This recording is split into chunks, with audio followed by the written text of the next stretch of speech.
On January 20th, Maddie received her second dose of the Pfizer COVID vaccine as a participant in the clinical trial for 12 to 15-year-olds.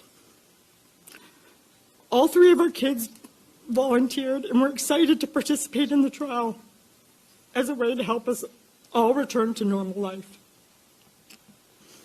My husband works in the medical field, and I have a degree in electrical engineering. We are pro-vaccine and pro-science, which is why we agreed to let Maddie and her two older brothers volunteer for the trial.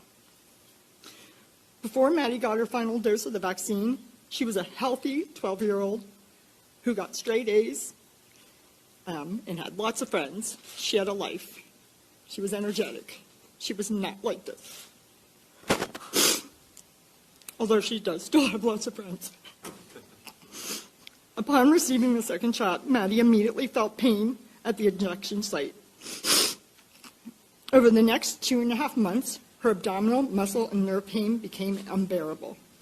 She had developed additional symptoms that included gastroparesis, nausea and vomiting, erratic blood pressure and heart rate, memory loss. She mixes up words, brain fog, headaches, dizziness, fainting.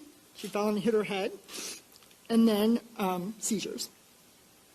She developed verbal and motor tics. She had loss of feeling from the waist down and muscle weakness. Drastic changes in her vision, urinary retention and loss of bladder control, severely irregular and heavy menstrual cycles, and eventually she had to have an NG tube put in to get nutrition. All of these symptoms are still here today. Some days are worse than others.